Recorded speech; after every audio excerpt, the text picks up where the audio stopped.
ప్రకాశం జిల్లా దర్శిలో బుచ్చపల్లి శివప్రసాద్ రెడ్డి నిర్వహించిన ఎద్దుల పోటీలకు బైరెడ్డి సిద్ధార్థ రెడ్డి ముఖ్య అతిథిగా విచ్చేశారు।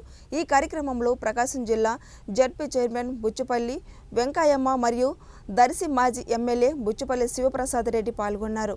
రాష్ట్రంలో ఎన్నికలు రాబోతున్నాయి కాబట్టి రాజకీయ వాతావరణం అనేది రాష్ట్రంలో వేడెక్కుతుంది।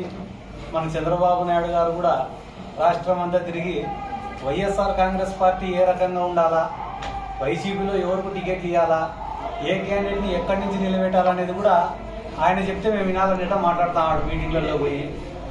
జగన్మోహన్ రెడ్డి గారు 2010లో కాంగ్రెస్ పార్టీ వాళ్ళు ఇబ్బంది పెడుతున్నప్పుడు బయటికి రావాలని చెప్పి ఆయన ఎవరు ఆయనకు చెప్పలే। ఆయనే సొంతంగా నిర్ణయం తీసుకొని ఇక్కడ మనకు మనుగడ లేదు, మన కార్యకర్తలు ఇబ్బంది పెట్టుకుంటున్నారు, మనల్ని నమ్మిన వాళ్ళని ఇబ్బంది పెడుతున్నారు, మనం ప్రజలకు ఇచ్చిన మాటను కూడా నెరవేర్చలేకపోతున్నామని చెప్పి అనుకొని ఆయన కాంగ్రెస్ పార్టీలో నుంచి ఆ రోజు బయటికి రావడము, పార్టీని ఏర్పాటు చేయడము, కడప పార్లమెంటుకు విజయమ్మ గారిని, పులివెందుల నుండి జగన్మోహన్ రెడ్డి గారు నిలబడవడము, ఇవన్నీ కూడా ఎవరు జగన్మోహన్ రెడ్డి గారికి చెప్పలే। ముఖ్యంగా చంద్రబాబు నాయుడు గారే వచ్చి మాకు సలహా ఇయ్యలే।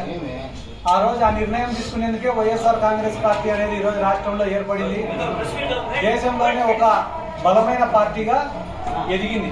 దానికి కారణం జగన్మోహన్ రెడ్డి గారు తీసుకునేటువంటి నిర్ణయమే। ఆ తర్వాత చాలా మంది కూడా వచ్చి అడిగినారు జగన్మోహన్ రెడ్డి గారు 2014 ఎన్నికలప్పుడు రుణమాఫీ అని చెప్పినాడు చంద్రబాబు నాయుడు, మీరు కూడా ఒకటి రుణమాఫీ లాంటిది ఏదన్నా ఒకటి ప్రకటించండి, ఖచ్చితంగా వన్ సైడ్ జరుగుతుంది అంటే కానీ రాష్ట్ర ఆర్థిక పరిస్థితి రీత్యా అది జరగడం సాధ్యం కాదు।